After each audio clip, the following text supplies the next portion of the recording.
जय हिंद दोस्तों, Sandeep tricky math special YouTube channel में आप सभी का स्वागत है। बिहार पुलिस कांस्टेबल नई भर्ती 2023 जिसमें टोटल पोस्ट है 21,391। इस पोस्ट के लिए रिटन एग्जाम है जो कि 24 सितंबर 2023 से स्टार्ट होने जा रहा है।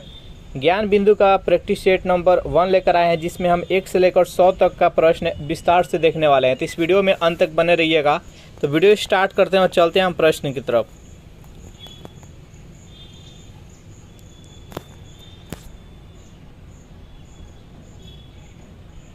पहला प्रश्न है आपके सामने कि ऋग्वेद के किस मंडल में देवता सोम का उल्लेख है। चारों ऑप्शन देख लीजिए और बताइए यहाँ पर एक नंबर प्रश्न का सही आंसर क्या है। तो जो भी कैंडिडेट यहाँ पर ऑप्शन नंबर सी के साथ जा रहे हैं 9वें मंडल, बिल्कुल ही सही जवाब है। नेक्स्ट यहाँ पर सेकेंड प्रश्न है आपके सामने कि जैन धर्म के 23वें तीर्थकर कौन थे। चारों ऑप्शन देख लीजिए और बताइए यहाँ पर सेकेंड प्रश्न का सही आंसर क्या है। जैन धर्म के 23वें तीर्थकर कौन थे। जो भी कैंडिडेट यहाँ पर ऑप्शन नंबर सी के साथ जा रहे हैं पार्श्वनाथ बता रहे हैं, बिल्कुल ही सही जवाब है। जैन धर्म के पहले तीर्थकर कौन थे, तो ऋषभ देव थे। उसके बाद से यहाँ पर महावीर जो दिया गया है ये 24वें तीर्थकर थे। वर्धमान महावीर अष्टनेमी थे जो कि 22वें तीर्थकर थे, याद रखिएगा। नेक्स्ट यहाँ पर तीन प्रश्न आपके सामने, निम्न में से किस लेखों में अशोक का नाम अशोक मिलता है। चारों ऑप्शन देख लीजिए और बताइए यहाँ पर तीन प्रश्न का सही आंसर क्या है। तो तीन प्रश्न का जो भी कैंडिडेट यहाँ पर ऑप्शन नंबर डी के साथ जा रहे हैं यानी मास्की, गुर्जरा और उडेगोलम, बिल्कुल ही सही जवाब। इसका राइट आंसर है ऑप्शन नंबर डी। नेक्स्ट यहाँ पर 4 प्रश्न है आपके सामने, महमूद गजनी का सबसे चर्चित आक्रमण सोमनाथ मंदिर पर कब हुआ था। चारों ऑप्शन देख लीजिए और बताइए यहाँ पर 4 प्रश्न का सही आंसर क्या है। तो महमूद गजनी के द्वारा टोटल 17 बार आक्रमण किया गया था भारत पर, जिनमें से सबसे चर्चित जो आक्रमण था वो सोमनाथ मंदिर पर 1025 ईस्वी में आक्रमण किया था। पहला आक्रमण कब किए थे, तो 1000 ईस्वी में। इस प्रश्न का राइट आंसर है ऑप्शन नंबर ए।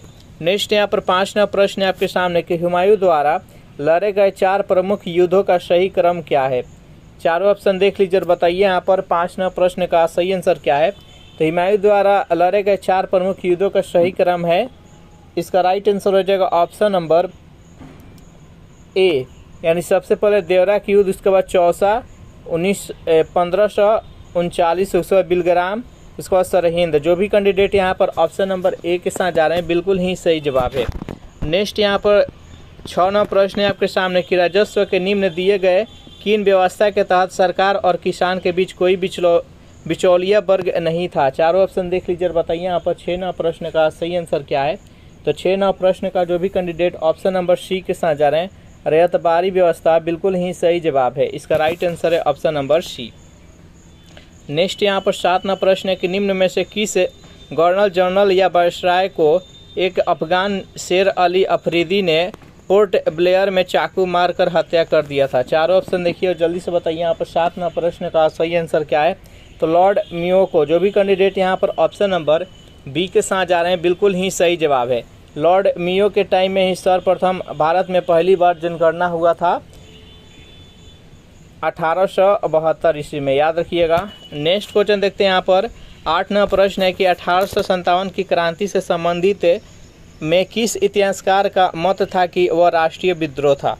चारों ऑप्शन देख लीजिए और बताइए यहाँ पर 8 प्रश्न का सही आंसर क्या है। जो भी कैंडिडेट यहाँ पर ऑप्शन नंबर डी के साथ जा रहे हैं डिजराइली, बिल्कुल ही सही जवाब है। नेक्स्ट यहाँ पर 9 प्रश्न है, महाराष्ट्र के एक क्रांतिकारी पत्रिका काल का संपादन किसने किया था। चारों ऑप्शन देखिए और बताइए यहाँ पर 9 प्रश्न का सही आंसर क्या है। तो जो भी कैंडिडेट यहाँ पर ऑप्शन नंबर ए के साथ जा रहे हैं परांजपे, बिल्कुल ही सही जवाब है। नेक्स्ट यहाँ पर 10 प्रश्न है आपके सामने, निम्नलिखित में से कौन कैबिनेट मिशन के सदस्य नहीं थे। बताइए यहाँ पर 10 प्रश्न का सही आंसर क्या। जो 1946 ईस्वी में कैबिनेट मिशन आया था, इसमें कौन से सदस्य नहीं थे। टोटल इसमें 3 सदस्य थे, इसमें क्लीमेंट एटली नहीं थे। जो भी कैंडिडेट यहाँ पर ऑप्शन नंबर डी के साथ जा रहे हैं, बिल्कुल ही सही जवाब है। 11 प्रश्न है आपके सामने, असत्य मिलान चयन करें। इंडियन लीग शिशिर कुमार घोष, वेद व्यास, वेद समास आचार्य केशव चंद्र सेन, तत्वबोधनी सभा देवेंद्रनाथ ठाकुर और बालिका विद्यालय दादा भाई नौरोजी। इसमें असत्य कौन सा है, तो बालिका विद्यालय दादा भाई नौरोजी। जो भी कैंडिडेट यहाँ पर ऑप्शन नंबर डी के साथ जा रहे हैं, बिल्कुल ही सही जवाब है। नेक्स्ट यहाँ पर 12 प्रश्न है, किस आयोग की सिफारिश पर लोक सेवा आयोग की गठन को अनुशंसा किया गया। चारों ऑप्शन देख लीजिए और बताइए यहाँ पर 12वां प्रश्न का सही आंसर क्या है। तो जो भी कैंडिडेट यहाँ पर ऑप्शन नंबर सी के साथ जा रहे हैं, ली आयोग बता रहे हैं, बिल्कुल ही सही जवाब। इसका राइट आंसर है ऑप्शन नंबर सी। नेक्स्ट यहाँ पर 13वां प्रश्न है आपके सामने, निम्न में से किसकी डेकामेरॉन प्रसिद्ध पुस्तक है। चारों ऑप्शन देखिए और बताइए यहाँ पर 13वां प्रश्न का सही आंसर क्या है। तो जो भी कैंडिडेट ऑप्शन नंबर बी के साथ जा रहे हैं, बोकेशियो, बिल्कुल ही सही जवाब है। सेशन आप लोग को अच्छा लग रहा है तो वीडियो को लाइक कर दीजिए, अपने दोस्तों के पास शेयर कर दीजिए। जो भी कैंडिडेट अभी तक इस चैनल को सब्सक्राइब नहीं किए होंगे तो चैनल को फटाफट सब्सक्राइब कर लीजिए। नेक्स्ट यहाँ पर 14वां प्रश्न है आपके सामने कि प्रथम विश्व युद्ध में निम्न में से कौन सा देश मित्र राष्ट्र में शामिल नहीं था। इंग्लैंड, जापान, फ्रांस और जर्मनी। बताइए यहाँ पर 14वां प्रश्न का सही आंसर क्या है। तो जो भी कैंडिडेट यहाँ पर ऑप्शन नंबर डी के साथ जा रहे हैं, जर्मनी बता रहे हैं, बिल्कुल ही सही जवाब है। जर्मनी था जो कि धुरी राष्ट्र से थे। नेक्स्ट यहाँ पर 15वां प्रश्न है कि विश्व ग्लोब का निर्माता किसे कहा जाता है। चारों ऑप्शन देखिए और बताइए यहाँ पर 15वां प्रश्न का सही आंसर क्या है। विश्व ग्लोब का निर्माता किसे कहा जाता है। 15वां प्रश्न का जो भी कैंडिडेट यहाँ पर ऑप्शन नंबर ए के साथ जा रहे हैं, मार्टिन बैहम, बिल्कुल ही सही जवाब है। नेक्स्ट यहाँ पर 16वां प्रश्न है आपके सामने कि शनि ग्रह का सबसे बड़ा उपग्रह कौन सा है। बताइए यहाँ पर 16वां प्रश्न का सही आंसर क्या है। शनि ग्रह का सबसे बड़ा उपग्रह कौन सा है। तो जो भी कैंडिडेट यहाँ पर ऑप्शन नंबर बी के साथ जा रहे हैं, टाइटन बता रहे हैं, बिल्कुल ही सही जवाब। इसका राइट आंसर है ऑप्शन नंबर बी। नेक्स्ट यहाँ पर 17वां प्रश्न है आपके सामने, निम्न में से कौन सा हिमालय काली और तीस्ता नदियों के मध्य पाया जाता है। बताइए यहाँ पर 17वां प्रश्न का सही आंसर क्या है। तो 17वां प्रश्न का जो भी कैंडिडेट यहाँ पर ऑप्शन नंबर सी के साथ जा रहे हैं, नेपाल हिमालय, बिल्कुल ही सही जवाब है। हिमालय को 4 हिमालय श्रेणी में बांटा गया है। पहला है पंजाब हिमालय, दूसरा का कुमायूं हिमालय, उसका नेपाल हिमालय, उसके बाद असम हिमालय। जो पंजाब हिमालय है ये सिंधु नदी से लेकर सतलज नदी के मध्य को पंजाब हिमालय कहा जाता है। उसको सतलज नदी से लेकर काली नदी के बीच को कुमायूं हिमालय कहा जाता है, और काली हिमालय से तीस्ता के बीच को नेपाल हिमालय कहा जाता है, और तीस्ता से लेकर दिहांग के बीच को असम हिमालय कहा जाता है। ये सब कुछ याद रखिएगा। नेक्स्ट यहाँ पर 18वां प्रश्न आपके सामने, निम्न में से कौन सा दर्रा मुंबई एवं पुणे के बीच अवस्थित है। चारों ऑप्शन देख लीजिए और बताइए यहाँ पर 18वां प्रश्न का सही आंसर क्या है। तो जो भी कैंडिडेट यहाँ पर ऑप्शन नंबर बी के साथ जा रहे हैं, भोर घाट, बिल्कुल ही सही जवाब है। इसका राइट आंसर है ऑप्शन नंबर बी। भोर घाट और थाल घाट ये दोनों महाराष्ट्र में है, पाल घाट और सेनकोटा ये केरल में स्थित है। नेक्स्ट यहाँ पर 19वां प्रश्न है आपके सामने कि भारत का सबसे दक्षिणी बिंदु कौन सा है। यहाँ से 2 प्रश्न पूछा जाता है, एक मुख्य भूमि का सबसे दक्षिणी बिंदु और एक होता है भारत का सबसे दक्षिणी बिंदु। तो जब भी पूछा जाए कि सबसे दक्षिणी बिंदु कौन सा है तो इंदिरा पॉइंट हो जाएगा जो कि ग्रेट निकोबार में स्थित है। और नेक्स्ट एक पूछा जाता है मुख्य बिंदु का सबसे दक्षिणी, तो उसका केप के मोरिन हो जाएगा जो कि कन्याकुमारी में स्थित है, और सबसे उत्तरी बिंदु इंदिरा कौर। नेक्स्ट क्वेश्चन देखते हैं यहाँ पर 20वां प्रश्न है कि निम्न में से किस नदी का उद्गम बेरीनाग के समीप शेषनाग झील से होता है। झेलम नदी का, रावी नदी का, चिनाब नदी और सतलज नदी। बताइए यहाँ पर 20वां प्रश्न का सही आंसर क्या है। तो जो भी कैंडिडेट यहाँ पर ऑप्शन नंबर ए के साथ जा रहे हैं, झेलम नदी बता रहे हैं, बिल्कुल ही सही जवाब है। नेक्स्ट यहाँ पर 21वां प्रश्न है आपके सामने, निम्न में से कौन सा झील उत्तराखंड में अवस्थित नहीं है। बताइए यहाँ पर सातताल झील, राकसताल झील, देवताल झील और चंद्रताल झील। बताइए यहाँ पर 21वां प्रश्न का सही आंसर क्या है। तो चंद्रताल झील नहीं है। जो भी कैंडिडेट यहाँ पर ऑप्शन नंबर डी के साथ जा रहे हैं, बिल्कुल ही सही जवाब है। 22वां प्रश्न है आपके सामने कि ग्रीष्म ऋतु में चलने वाली आर्द्र हवाओं को किस राज्य में आम्र वर्षा के नाम से जाना जाता है। पूर्वी भारत में, कर्नाटक में, केरल में और बंगाल में। बताइए यहाँ पर 22वां प्रश्न का सही आंसर क्या है। तो जो भी कैंडिडेट यहाँ पर ऑप्शन नंबर सी के साथ जा रहे हैं, केरल बता रहे हैं, बिल्कुल ही सही जवाब है। नेक्स्ट यहाँ पर 23वां प्रश्न है कि निम्न में से किस क्रांति का संबंध मसाला उत्पादन से है। गुलाबी क्रांति, बादामी क्रांति, खाकी क्रांति और अमृत क्रांति। बताइए यहाँ पर 23वां प्रश्न का सही आंसर क्या है। तो जो भी कैंडिडेट यहाँ पर ऑप्शन नंबर बी के साथ जा रहे हैं, बिल्कुल ही सही जवाब है। नेक्स्ट यहाँ पर 24वां प्रश्न है कि निम्न में से किस उद्योग को विकास उद्योग के नाम से जाना जाता है। चारों ऑप्शन देखिए और बताइए यहाँ पर 24वां प्रश्न का सही आंसर क्या है। तो जो भी कैंडिडेट यहाँ पर ऑप्शन नंबर बी के साथ जा रहे हैं, मोटर गाड़ी उद्योग, बिल्कुल ही सही जवाब है। नेक्स्ट यहाँ पर 25वां प्रश्न है कि 2011 के जनगणना के अनुसार सर्वाधिक साक्षरता वाला केंद्र शासित प्रदेश कौन सा है? जल्दी से बताइए, चारों ऑप्शन देखिए और बताइए इस प्रश्न का सही आंसर क्या है। तो 2011 के जनगणना के अनुसार सर्वाधिक साक्षरता वाला केंद्र शासित प्रदेश कौन सा है? तो जो भी कैंडिडेट यहाँ पर ऑप्शन नंबर ए के साथ जा रहे हैं लक्षद्वीप बता रहे हैं, बिल्कुल ही सही जवाब है। अगर राज्य की बात की जाए तो सबसे अधिक साक्षर कौन सा राज्य है? तो केरला है। नेक्स्ट यहाँ पर 26वां प्रश्न है, संयुक्त राष्ट्र पर्यावरण कार्यक्रम का मुख्यालय कहाँ स्थित है? बताइए यहाँ पर 26वां प्रश्न का सही आंसर क्या है? तो नैरोबी में। जो भी कैंडिडेट यहाँ पर ऑप्शन नंबर बी के साथ जा रहे हैं, बिल्कुल ही सही जवाब है। नेक्स्ट यहाँ पर 27वां प्रश्न है, निम्न में से कौन सा जैविक और अजैविक संगठकों के मध्य बिचौलिया का कार्य करता है? उत्पादक, प्राथमिक उपभोक्ता, द्वितीयक उपभोक्ता और तृतीय उपभोक्ता। बताइए यहाँ पर 27वां प्रश्न का सही आंसर क्या है? तो उत्पादक। जो भी कैंडिडेट यहाँ पर ऑप्शन नंबर ए के साथ जा रहे हैं, बिल्कुल ही सही जवाब है। नेक्स्ट यहाँ पर 28वां प्रश्न है आपके सामने, संविधान सभा की प्रमुख समितियां में से किस समिति के अध्यक्ष डॉक्टर भीमराव अंबेडकर थे? संचालन समिति, प्रांतीय संविधान समिति, प्रारूप समिति और संघीय संविधान समिति। बताइए यहाँ पर 28वां प्रश्न का सही आंसर क्या है? तो 28वां प्रश्न का जो भी कैंडिडेट ऑप्शन नंबर सी के साथ जाना है, प्रारूप समिति, बिल्कुल ही सही जवाब है। नेक्स्ट यहाँ पर 29वां प्रश्न है आपके सामने, कैबिनेट मिशन के प्रस्ताव पर गठित अंतरिम मंत्रिमंडल के शिक्षा मंत्री कौन था? बताइए यहाँ पर 29वां प्रश्न का सही आंसर क्या है? तो श्री राजगोपालाचारी। जो भी कैंडिडेट यहाँ पर ऑप्शन नंबर सी के साथ जा रहे हैं, बिल्कुल ही सही जवाब है। नेक्स्ट यहाँ पर 30वां प्रश्न है कि भारतीय संविधान में राज्यपाल की नियुक्ति संबंधित प्रक्रिया कहाँ से लिया गया है? बताइए यहाँ पर 30वां प्रश्न का सही आंसर क्या है? तो कनाडा से। जो भी कैंडिडेट यहाँ पर ऑप्शन नंबर ए के साथ जा रहे हैं, बिल्कुल ही सही जवाब है। नेक्स्ट यहाँ पर 31वां प्रश्न है आपके सामने कि निम्न में से कौन सा राज्य छठी अनुसूची में शामिल नहीं है? तो देखिए, छठी अनुसूची में 4 राज्यों के बारे में बात की गई है, असम, मेघालय, त्रिपुरा और मिजोरम। यहाँ पर मणिपुर की बात नहीं की गई है, तो इसका राइट आंसर है ऑप्शन नंबर सी। नेक्स्ट यहाँ पर 32वां प्रश्न है आपके सामने कि निम्न में से किस राज्य का गठन वर्ष 1987 ईस्वी में नहीं हुआ था? मिजोरम का, मेघालय का, अरुणाचल प्रदेश का और गोवा का। बताइए यहाँ पर 32वां प्रश्न का सही आंसर क्या है?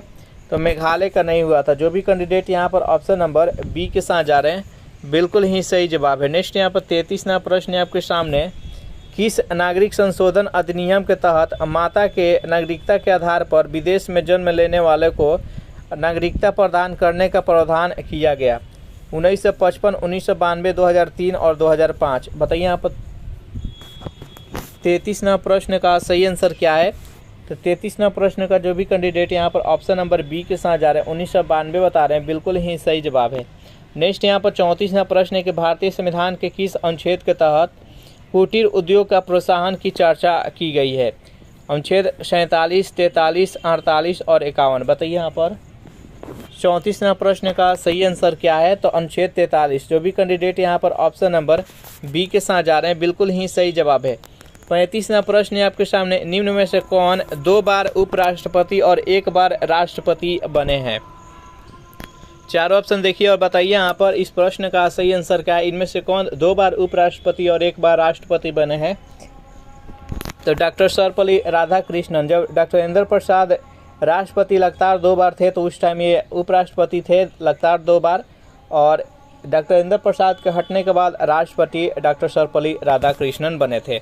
नेक्स्ट यहाँ पर 36वां प्रश्न, की संविधान संशोधन अधिनियम के तहत लोकसभा और राज्यसभा विधानसभाओं में आंग्ल भारतीय के लिए सीटों का आरक्षण को समाप्त कर दिया गया? चारों ऑप्शन देख लीजिए, बताइए यहाँ पर 36वां प्रश्न का सही आंसर क्या है? तो 104वां संविधान संशोधन। जो भी कैंडिडेट ऑप्शन नंबर डी के साथ जा रहे हैं, बिल्कुल ही सही जवाब है। 37वां प्रश्न है, निम्न में से कौन सा अदिश राशि है? वेग, विस्थापन, त्वरण और विद्युत धारा। बताइए यहाँ पर 37वां प्रश्न का सही आंसर क्या है? निम्नलिखित में से कौन सा अदिश राशि है?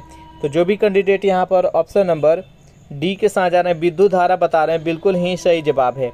नेक्स्ट यहाँ पर 38वां प्रश्न आपके सामने, न्यूटन के गति के किस नियम के द्वारा बल का व्यंजक प्राप्त होता है? प्रथम नियम, द्वितीय नियम, तृतीय नियम और सभी। बताइए यहाँ पर 38वां प्रश्न का सही आंसर क्या है? तो जब भी बात की जाए कि न्यूटन के किस गति के नियम के द्वारा व्यंजन प्राप्त की जाए, तो द्वितीय नियम, और जब भी बोला जाए कि न्यूटन के किस गति के नियम के कारण बल का परिभाषा मिलता है, तो प्रथम नियम। नेक्स्ट यहाँ पर 39वां प्रश्न है आपके सामने, निम्न में से कौन सा शक्ति के मात्रक नहीं है?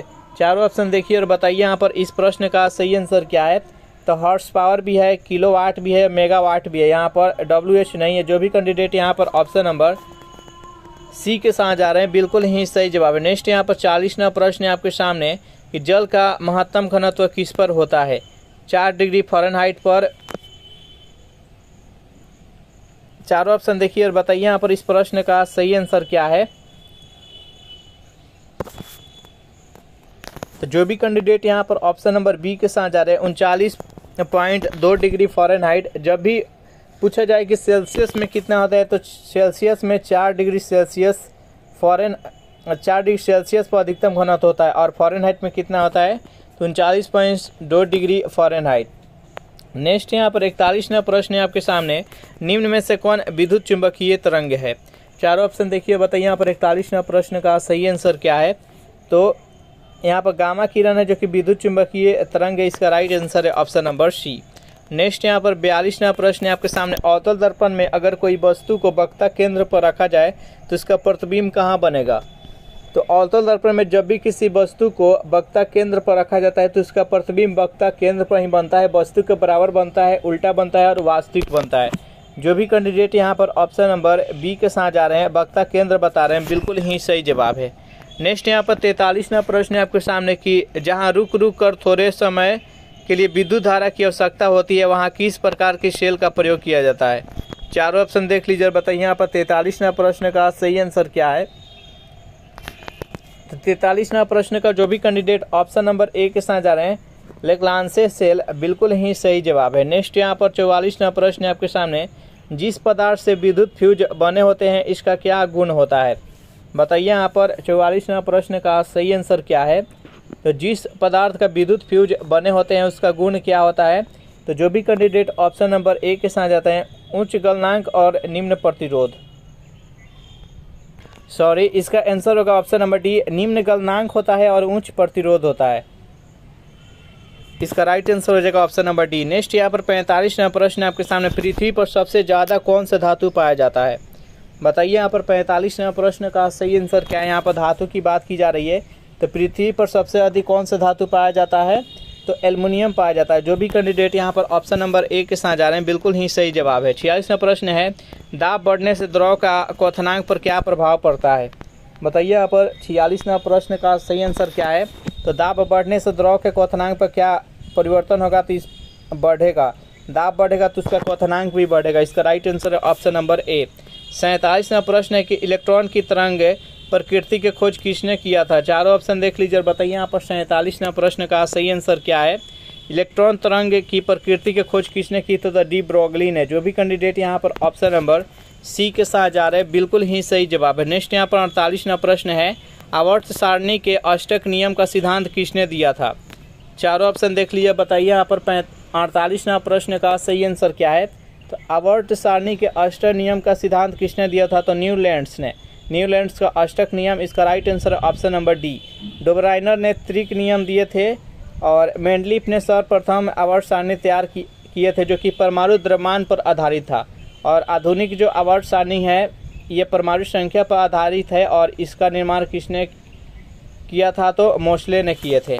नेक्स्ट यहाँ पर 49वां प्रश्न है आपके सामने, निम्न में से कौन संतृप्त हाइड्रोकार्बन है। ऑप्शन नंबर ए है मेथेन, बी है पेंटीन, सी है इथाइन और डी है प्रोपीन। बताइए इस प्रश्न का सही आंसर क्या है। 49वां प्रश्न का जो भी कैंडिडेट ऑप्शन नंबर ए के साथ जा रहे हैं, मेथेन बता रहे हैं, बिल्कुल ही सही जवाब है। अगर इस सेशन का आपको पीडीएफ चाहिए तो उसके लिए टेलीग्राम ग्रुप बना दिया, जिसका लिंक इसी वीडियो के नीचे डिस्क्रिप्शन में मिल जाएगा। वहाँ से ज्वाइन करके इसका पीडीएफ डाउनलोड कर सकते हैं। 50वां प्रश्न है कि कोशिका के केंद्र की खोज किसने की। चारों ऑप्शन देख लीजिए, बताइए यहाँ पर 50वां प्रश्न का सही आंसर क्या है। तो रॉबर्ट ब्राउन ने। जो भी कैंडिडेट यहाँ पर ऑप्शन नंबर बी के साथ जा रहे हैं, बिल्कुल ही सही जवाब है। और कोशिका का खोज किसने किया था। तो रॉबर्ट हुक ने 1665 ईस्वी में। नेक्स्ट यहाँ पर 51वां प्रश्न है कि एक संक्रिय क्रांस में F2 पीढ़ी के पौधे का फोनोटाइप का अनुपात क्या होता है। चारों ऑप्शन देख लीजिए, बताइए यहाँ पर 51वां प्रश्न का सही आंसर क्या है। तो जो भी कैंडिडेट यहाँ पर ऑप्शन नंबर ए के साथ जा रहे हैं, 3:1, बिल्कुल ही सही जवाब है। नेक्स्ट यहाँ पर 52वां प्रश्न है आपके सामने, किस शैवाल का प्रयोग अंतरिक्ष यात्री प्रोटीन युक्त भोजन, जल और ऑक्सीजन प्राप्त करने के लिए करते हैं। चारों ऑप्शन देख लीजिए और बताइए यहाँ पर 52वां प्रश्न का सही आंसर क्या है। तो क्लोरेला। जो भी कैंडिडेट यहाँ पर ऑप्शन नंबर डी के साथ जा रहे हैं बिल्कुल ही सही जवाब है। चलिए नेक्स्ट यहाँ पर 53वां प्रश्न है आपके सामने कि पादप जगत के किस वर्ग को वनस्पति जगत का उभयचर कहा जाता है। चारों ऑप्शन देख लीजिए और बताइए यहाँ पर 53वां प्रश्न का सही आंसर क्या है। तो जो भी कैंडिडेट यहाँ पर ऑप्शन नंबर बी के साथ जा रहे हैं ब्रायोफाइटा बिल्कुल ही सही जवाब है। नेक्स्ट यहाँ पर 54वां प्रश्न है आपके सामने पपीता का खाने योग्य भाग कौन सा होता है। चारों ऑप्शन देखिए बताइए यहाँ पर 54वां प्रश्न का सही आंसर क्या है। तो पपीता का कौन सा भाग खाने योग्य होता है। तो मध्य फल भित्ति। जो भी कैंडिडेट यहाँ पर ऑप्शन नंबर बी के साथ जा रहे हैं बिल्कुल ही सही जवाब है। नेक्स्ट यहाँ पर 55वां प्रश्न है निम्न में से किस पादप ऊतक द्वारा पौधे को दृढ़ता या मजबूती प्रदान किया जाता है। चारों ऑप्शन देख लीजिए बताइए यहाँ पर 55वां प्रश्न का सही आंसर क्या है। किस ऊतक के द्वारा पौधे को दृढ़ता और मजबूती प्रदान की जाती है। जो भी कैंडिडेट यहाँ पर ऑप्शन नंबर सी के साथ जा रहे हैं स्क्लेरेंकाइमा बिल्कुल ही सही जवाब है। नेक्स्ट यहाँ पर 56वां प्रश्न है निम्न में से किस वर्ग के जंतु समतापी होते हैं। चारों ऑप्शन देखिए बताइए यहाँ पर 56वां प्रश्न का सही आंसर क्या है। किस वर्ग के जंतु समतापी होते हैं। जो भी कैंडिडेट यहाँ पर ऑप्शन नंबर डी के साथ जा रहे हैं पक्षी वर्ग बिल्कुल ही सही जवाब है। नेक्स्ट यहाँ पर 57वां प्रश्न है निम्न में से किस एंजाइम का स्रावन अग्नाशय से नहीं होता है। ट्रिप्सिन का, एमाइलेज का, लाइपेज का, इरेप्सिन का। बताइए यहाँ पर 57वां प्रश्न का सही आंसर क्या है। निम्न में से किस एंजाइम का स्रावन अग्नाशय के द्वारा नहीं होता है। तो 57वां प्रश्न का जो भी कैंडिडेट ऑप्शन नंबर डी के साथ जा रहे हैं इरेप्सिन बता रहे हैं बिल्कुल ही सही जवाब है। नेक्स्ट यहाँ पर 58वां प्रश्न है आपके सामने शरीर को संतुलन बनाए रखने की कार्य मस्तिष्क के किस भाग का है। चारों ऑप्शन देखिए बताइए यहाँ पर 58वां प्रश्न का सही आंसर क्या है। तो सेरेबेलम का। जो भी कैंडिडेट यहाँ पर ऑप्शन नंबर बी के साथ जा रहे हैं बिल्कुल ही सही जवाब है। चलिए नेक्स्ट यहाँ पर 59वां प्रश्न है आपके सामने किस पंचवर्षीय योजना का मुख्य उद्देश्य था गरीबी उन्मूलन तथा आत्मनिर्भरता। प्रथम, द्वितीय, चतुर्थ और पाँचवीं। बताइए यहाँ पर 59वां प्रश्न का सही आंसर क्या है। 59वां प्रश्न का जो भी कैंडिडेट यहाँ पर ऑप्शन नंबर डी के साथ जा रहे हैं पाँचवीं पंचवर्षीय योजना बता रहे हैं बिल्कुल ही सही जवाब है। नेक्स्ट यहाँ पर 60वां प्रश्न है आपके सामने राष्ट्रीय नियोजन समिति का गठन कब किया गया था। चारों ऑप्शन देखिए बताइए यहाँ पर 60वां प्रश्न का सही आंसर क्या है। राष्ट्रीय नियोजन समिति का गठन कब किया गया था। 60वां प्रश्न का जो भी कैंडिडेट ऑप्शन नंबर डी के साथ जा रहे हैं 1938 बता रहे हैं बिल्कुल ही सही जवाब है। चलिए नेक्स्ट यहाँ पर 61वां प्रश्न है आपके सामने भारतीय रिजर्व बैंक की स्थापना किस आयोग की सिफारिश पर किया गया। चारों ऑप्शन देख लीजिए बताइए यहाँ पर 61वां प्रश्न का सही आंसर क्या है। भारतीय रिजर्व बैंक की स्थापना किस आयोग के सिफारिश पर किया गया। तो CD देशमुख आयोग। जो भी हिल्टन यंग आयोग। जो भी कैंडिडेट यहाँ पर ऑप्शन नंबर सी के साथ जा रहे हैं बिल्कुल ही सही जवाब है। नेक्स्ट यहाँ पर 62वां प्रश्न आपके सामने निम्न में से कौन सा प्रत्यक्ष कर है। सीमा शुल्क, केंद्रीय उत्पादक शुल्क, केंद्रीय बिक्री कर और संपत्ति कर। बताइए यहाँ पर 62वां प्रश्न का सही आंसर क्या है। तो यहाँ पर प्रत्यक्ष कर की बात की जा रही है जो इसमें आदमी जरूर जो व्यक्ति होता है डायरेक्ट टैक्स देता है। तो संपत्ति कर, इनकम टैक्स। जो भी कैंडिडेट यहाँ पर ऑप्शन नंबर डी के साथ जा रहे हैं बिल्कुल ही सही जवाब है। नेक्स्ट यहाँ पर 63वां प्रश्न है निम्न में से किस समिति का संबंध प्रतिभूति घोटाला से है। चारों ऑप्शन देख लीजिए और बताइए इस प्रश्न का सही आंसर क्या है। तो 63वां प्रश्न का जो भी कैंडिडेट ऑप्शन नंबर बी के साथ जा रहे हैं जानकी रमन समिति बिल्कुल ही सही जवाब है। नेक्स्ट यहाँ पर 64वां प्रश्न है निम्न में से प्रेम वाटिका पुस्तक के लेखक कौन है। चारों ऑप्शन देख लीजिए बताइए यहाँ पर 64वां प्रश्न का सही आंसर क्या है। तो 64वां प्रश्न का जो भी कैंडिडेट ऑप्शन नंबर सी के साथ जा रहे हैं रसखान बता रहे हैं बिल्कुल ही सही जवाब है। नेक्स्ट यहाँ पर 65वां प्रश्न है अंतर्राष्ट्रीय परमाणु ऊर्जा एजेंसी का मुख्यालय कहाँ स्थित है। वियना में, बगदाद में, लुसाने में, इंग्लैंड में। बताइए यहाँ पर 65वां प्रश्न का सही आंसर क्या अंतर्राष्ट्रीय परमाणु ऊर्जा एजेंसी का मुख्यालय कहाँ है। तो 65वां प्रश्न का जो भी कैंडिडेट ऑप्शन नंबर ए के साथ जा रहे हैं वियना बता रहे हैं बिल्कुल ही सही जवाब है। नेक्स्ट यहाँ पर 66वां प्रश्न है रमन मैग्सेसे अवार्ड पाने वाला प्रथम भारतीय कौन था। बताइए यहाँ पर 66वां प्रश्न का सही आंसर क्या है। रमन मैग्सेसे अवार्ड पाने वाला प्रथम भारतीय कौन था। 66वां प्रश्न का जो भी कैंडिडेट ऑप्शन नंबर डी के साथ आचार्य विनोबा भावे बिल्कुल ही सही जवाब है। नेक्स्ट यहाँ पर 67वां प्रश्न है आपके सामने निम्न में यूनाइटेड किंगडम का राष्ट्रीय पशु या पक्षी कौन सा है। बताइए यहाँ पर 67वां प्रश्न का सही आंसर क्या है। तो रॉबिन रेडब्रेस्ट। जो भी कैंडिडेट यहाँ पर ऑप्शन नंबर सी के साथ जा रहे हैं बिल्कुल ही सही जवाब है। नेक्स्ट यहाँ पर 68वां प्रश्न है आपके सामने, निम्न में से विश्व एड्स दिवस की तिथि को मनाया जाता है। बताइए यहाँ पर 68वां प्रश्न का सही आंसर क्या है। निम्न में से एड्स दिवस की तिथि को मनाया जाता है तो 1 दिसंबर को। जो भी कैंडिडेट यहाँ पर ऑप्शन नंबर ए के साथ जा रहे हैं बिल्कुल ही सही जवाब है। नेक्स्ट यहाँ पर 69वां प्रश्न है आपके सामने कि भाभा परमाणु अनुसंधान केंद्र कहाँ स्थित है। बताइए यहाँ पर 69वां प्रश्न का सही आंसर क्या है। तो ट्राम्बे में। जो भी कैंडिडेट यहाँ पर ऑप्शन नंबर बी के साथ जा रहे हैं बिल्कुल ही सही जवाब है। नेक्स्ट यहाँ पर 70वां प्रश्न है आपके सामने, बिस्मिल्लाह खां का संबंध किस वाद्य यंत्र से है। बताइए यहाँ पर 70वां प्रश्न का सही आंसर क्या है। तो बिस्मिल्लाह खां का संबंध किस वाद्य यंत्र से है। तो शहनाई से। जो भी कैंडिडेट यहाँ पर ऑप्शन नंबर डी के साथ जा रहे हैं बिल्कुल ही सही जवाब है। नेक्स्ट यहाँ पर 71वां प्रश्न है आपके सामने, निम्न में से किनका समाधि स्थल महाप्रयाण घाट में स्थित है। राजेंद्र प्रसाद का, जगजीवन राम का, राजीव गांधी का और ज्ञानी जैल सिंह। बताइए यहाँ पर 71वां प्रश्न का सही आंसर क्या है। तो राजेंद्र प्रसाद का। जो भी कैंडिडेट यहाँ पर ऑप्शन नंबर ए के साथ जा रहे हैं बिल्कुल ही सही जवाब है। नेक्स्ट यहाँ पर 72वां प्रश्न है आपके सामने, निम्नलिखित में से किस खिलाड़ी को लाइटनिंग किंड के उपनाम से जाना जाता है। चारों ऑप्शन देख लीजिए। बताइए यहाँ पर 72वां प्रश्न का सही आंसर क्या है। तो मैरी कॉम को। जो भी कैंडिडेट यहाँ पर ऑप्शन नंबर डी के साथ जा रहे हैं बिल्कुल ही सही जवाब है।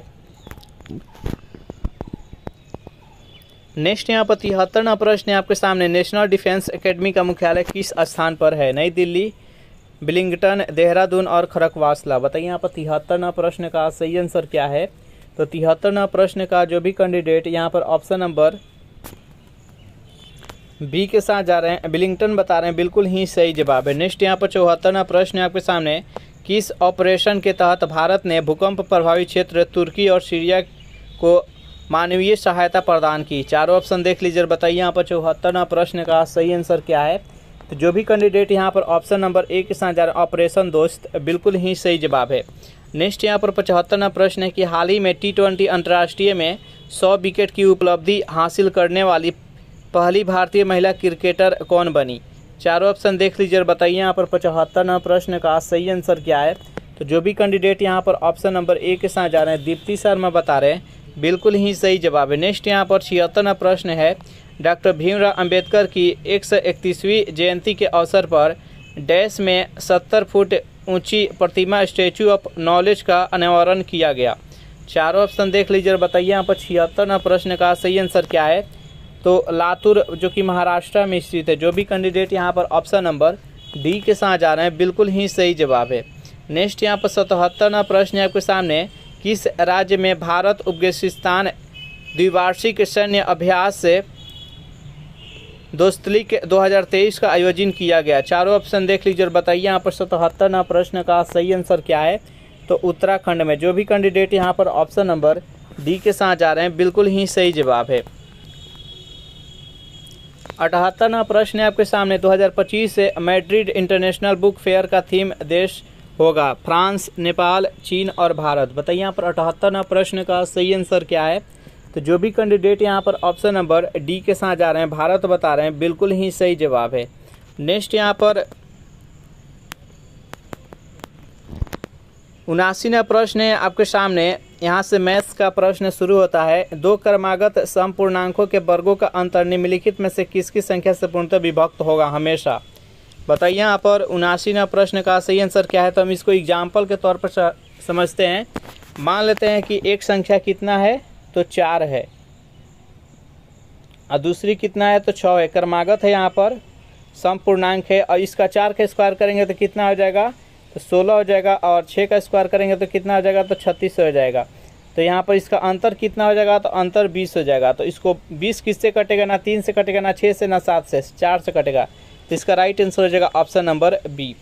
उसी प्रकार अगर 2 और 4 को भी ले, 2 और 4 का, तो 2 का कितना हो जाता है तो 4 हो जाएगा, 4 का कितना हो जाता है तो 16 हो जाता है। तो 16 में से 4 माइनस करेंगे तो कितना हो जाएगा 12 हो जाएगा। 12 किससे कटेगा तो 12 4 से कटेगा। नेक्स्ट यहाँ पर 80वां प्रश्न है आपके सामने, एक रेडियो को 990 रुपये में बेचकर दुकानदार 10% का लाभ कमाता है तो इसे 890 रुपये में अगर बेचेगा तो उसे कितने प्रतिशत का लाभ या हानि होगा। तो चलिए इसको सॉल्व करते हैं। यहाँ पर विक्रय मूल्य कितना है तो 900 कितना है तो 90 है। 990 पर अगर वो बेचता है तो कितना का उसको लाभ होता है तो 10% का लाभ होता है। 10% का लाभ यानी 100 के वस्तु कितना में बेचा होगा तो 110 में बेचा होगा। इसको सॉल्व करते हैं यहाँ पर तो 1199 यानी 900। तो उस वस्तु का कितना क्रय मूल्य कितना हो गया तो 900। 900 का वस्तु कितना में बेचा होगा तो 990 में बेचा होगा।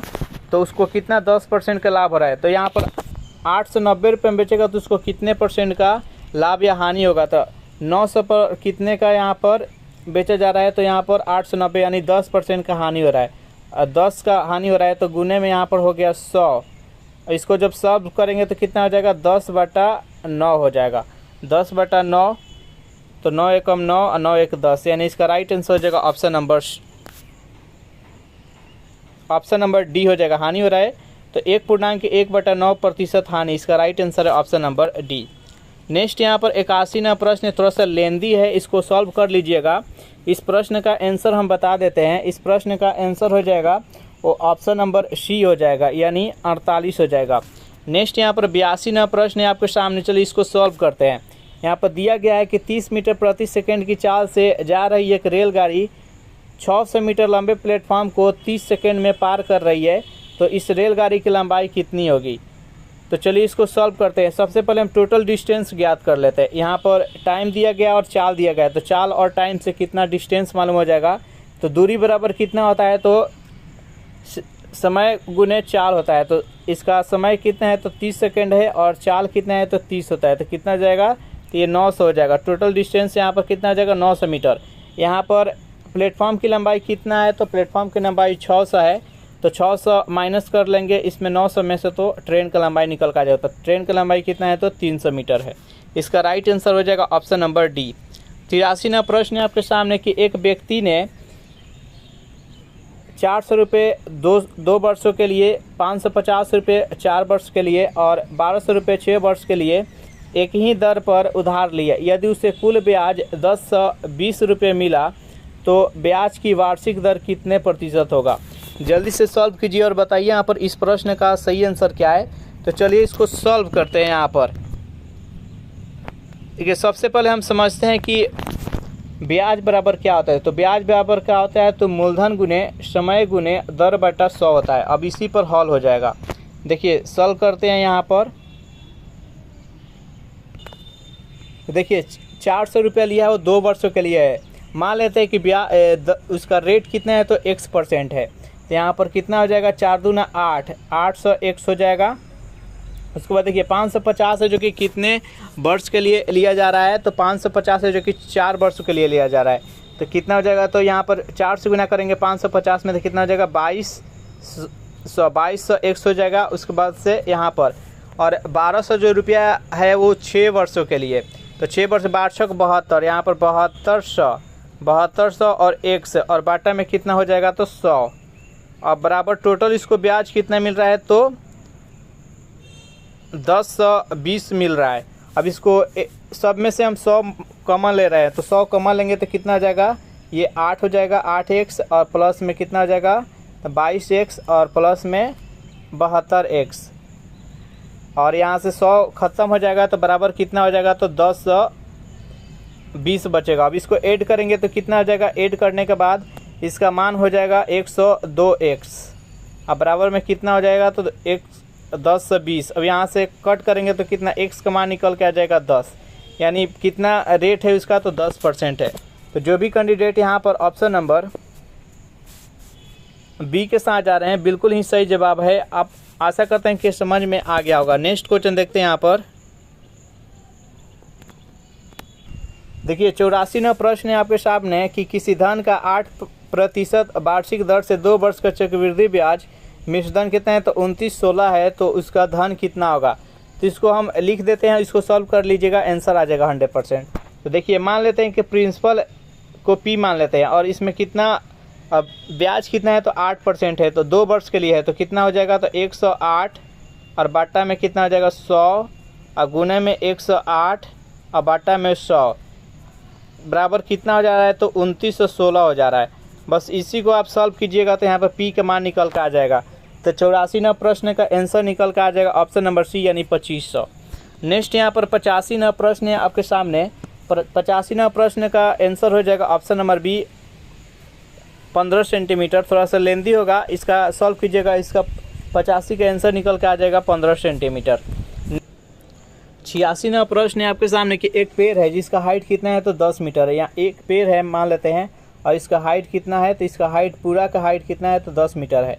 और आंधी आने के बाद से ये टूट कर और यहाँ पर इस प्रकार से गिरता है, इसके बीच का एंगल कितना हो जाता है, तो 60 डिग्री हो जाता है। तो इसका टोटल मान लेते हैं, टोटल मान कितना 10 मीटर है। इसको अगर मान लेते हैं जहाँ से टूटा है वहाँ तक का मान लेते हैं कि x है, तो इसका कर्ण का मान निकल के कितना आ जाएगा, तो 10 में से हम x कर लेंगे तो मान हो जाएगा। इसका मान क्या ज्ञात करना है, तो कितना ऊंचाई से टूटा हुआ है, यानी ये x का मान ज्ञात करना है। तो x का मान कैसे ज्ञात करेंगे, तो देखिए लंब थीटा के सामने वाला जो भुजा होता है उसको लंब कहते हैं। तो लंब और ये क्या है, कर्ण है। तो साइन 60 डिग्री, साइन 60 डिग्री के मान से यहाँ पर निकल जाएगा साइन 60 डिग्री बराबर कितना हो जाएगा, लंब कितना है, x है, और इसका कर्ण कितना है, तो 10 माइनस x है। अब बस इसी को सॉल्व कर लीजिएगा, x का मान निकल कर आ जाएगा। और यहाँ पर √3 का मान 1.73 दिया गया है, वहाँ पर √3 का मान रख दीजिएगा, आंसर हो जाएगा। नेक्स्ट यहाँ पर 87वां प्रश्न है आपके सामने। यहाँ पर दिया गया है कि 5 tan थीटा बराबर 4, तो यहाँ पर इसका मान ज्ञात करना है। तो चलिए जल्दी से इसको सॉल्व कर लेते हैं। यहाँ पर tan थीटा का मान कितना दिया गया है, तो tan थीटा का मान दिया गया है यहाँ पर 4/5। और tan थीटा बराबर क्या होता है, tan थीटा बराबर होता है साइन बटा कॉस होता है, साइन थीटा बटा में कॉस थीटा। और इसका मान कितना दिया गया है, तो 4/5। तो जहाँ जहाँ साइन है वहाँ हम 4 रख देंगे, और जहाँ जहाँ कॉस है वहाँ पर 5 रख देंगे, आंसर हो जाएगा। तो चलिए इसको रखते हैं यहाँ पर। तो कितना हो जाएगा, 5 और गुने 5 और 4, पाँचों का कितना हो जाएगा 20, और माइनस में 5 यानी 15, और बटा में पाँचों का 20 और प्लस में 15, यानी इसको ऐड करेंगे तो कितना हो जाएगा, तो 5 और बटा में 35, और इसको और छोटा करेंगे तो 1/7 हो जाएगा। जो भी कैंडिडेट ऑप्शन नंबर बी के साथ जा रहे हैं बिल्कुल ही सही जवाब है। नेक्स्ट यहाँ पर इसको सॉल्व कर लीजिएगा, सिंपल सा है। यहाँ पर वाट यानी x का मान ज्ञात करना है।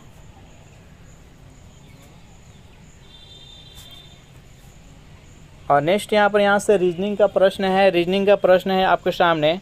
देखिए इसमें क्या लॉजिक है, जल्दी से बताइए। यहाँ पर जो वाट दिया गया इसका आंसर क्या होगा। तो चलिए इसको सॉल्व करते हैं। यहाँ पर देखिए 7 से पहले क्या होता है, तो 6 होता है। 6 का स्क्वायर यहाँ पर किया गया 36। यहाँ पर है कितना 16 से पहले क्या होता है, तो 15 का स्क्वायर होता है 225। यहाँ पर है 21 से पहले क्या होता है, तो 20 होता है। 20 का स्क्वायर कितना होता है 400। तो इसका राइट आंसर है ऑप्शन नंबर डी। नेक्स्ट यहाँ पर 90वां प्रश्न है आपके सामने। एक निश्चित कूट भाषा में एप्पल को यहाँ पर 25 लिखा गया है और जूनियर को 36 लिखा गया है। तो यहाँ पर पैकेज को क्या लिखा जाएगा, जल्दी से बताइए। यहाँ पर 90वां प्रश्न का सही आंसर क्या है। देखिए एप्पल में कितने लेटर है, तो यहाँ पर APPLE यानी 5 का स्क्वायर कितना 25 होता है। जूनियर में कितना लेटर है, यहाँ पर 6 का स्क्वायर यानी 36। और पैकेज में देख लें 1 2 3 4 5 6 7 को लेटर है, तो 7 का स्क्वायर कितना 49। इसका राइट आंसर है ऑप्शन नंबर बी। नेक्स्ट यहाँ पर 91वां प्रश्न है आपके सामने। एक निश्चित कूट भाषा में सेंट को लिखा गया है, इस प्रकार से लिखा गया है। तो यहाँ पर बेंडोर को किस प्रकार से लिखा जाता है, तो इसको 3 गो में इसको बना लेते हैं।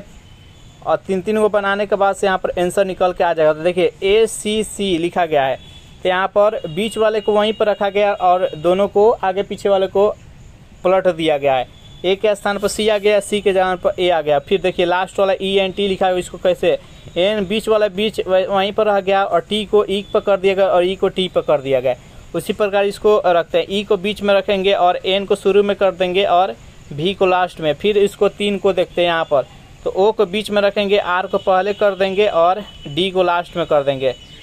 तो NEVROD इसका right answer option number B. Next यहाँ पर 92वां प्रश्न है आपके सामने। आप भाला तो जग भाला, वाक्य में जो रेखांकित शब्द आप है ये कौन सा सर्वनाम है, जल्दी से बताइए। यहाँ पर 92वां प्रश्न का सही आंसर क्या है। तो निजवाचक है। जो भी कैंडिडेट यहाँ पर ऑप्शन नंबर बी के साथ जा रहे हैं बिल्कुल ही सही जवाब है। नेक्स्ट यहाँ पर 93वां प्रश्न है आपके सामने। यहाँ पर उल्लास, उल्लास शब्द का सही संधि विच्छेद क्या होगा? बताइए यहाँ पर 93वां प्रश्न का सही आंसर क्या है? तो उत्जोरलास। जो भी कैंडिडेट यहाँ पर ऑप्शन नंबर ए के साथ जा रहे हैं बिल्कुल ही सही जवाब, यह व्यंजन संधि है। नेक्स्ट यहाँ पर 94वां प्रश्न आपके सामने है कि निम्न शब्द में उपयुक्त समास का चयन कीजिए। यहाँ पर सुख दुख, सुख दुख में कौन सा समास लगा है आपको बताना है। तो देखिए द्वंद्व समास में क्या होता है? तो समास विग्रह के बाद उसके बीच में और आता है, इसका दोनों पद प्रधान होता है। तो सुख दुख को अगर समास विग्रह करेंगे तो सुख और दुख, तो इसका राइट आंसर हो जाएगा ऑप्शन नंबर ए। द्विगु समास में पहला पद होता है संख्यावाचक, जैसे त्रिभुज चतुर्भुज। अव्ययी भाव में क्या होता है? इसका पहला पद होता है जो कि अव्यय होता है, जैसे यथासंभव। और यहाँ पर कर्मधारय में इसमें उपमा उपमेय विशेषण विशेष से रहता है, जैसे चंद्रमुख। नेक्स्ट यहाँ पर 95वां प्रश्न आपके सामने कि कलेजे पर सांप लौटना, मुहावरे का अर्थ बताना है। बताइए यहाँ पर 95वां प्रश्न का सही आंसर क्या है? तो कलेजे पर सांप लौटना का मुहावरे का अर्थ होता है ईर्ष्या से जल उठना। जो भी कैंडिडेट यहाँ पर ऑप्शन नंबर बी के साथ जा रहे हैं बिल्कुल ही सही जवाब है। यहाँ पर आइडम से फ्रेज से क्वेश्चन है to have an itching palms, इसका अर्थ क्या होता है? तो to be greedy for money. इसका राइट आंसर है ऑप्शन नंबर डी। यहाँ पर वन वर्ड बताना है, नहीं यहाँ पर अपोजिट बताना है, अपोजिट। सब्सट्रैक्टेड का यहाँ पर अपोजिट बताना है, तो इसका हो जाएगा अनजर्न। जो भी कैंडिडेट यहाँ पर ऑप्शन नंबर 97 के आंसर हो जाएगा ऑप्शन नंबर बी। यहाँ पर क्या बताना है? तो सेम वर्ड यानी साइनोनिम्स बताना है। एक्सप्लिसिट को यहाँ पर साइनोनिम्स बताना है, तो इसका हो जाएगा स्पेसिफिक। इसका आंसर हो जाएगा 98 का हो जाएगा डी। नेक्स्ट यहाँ पर वन वर्ड बताना है, ये house word shelter for a dog, जहाँ पर कुत्ते को रखा जाता है उसको क्या बोलते हैं? उस घर को क्या बोलते हैं? तो केनल बोला जाता है। इसका राइट आंसर है ऑप्शन नंबर ए।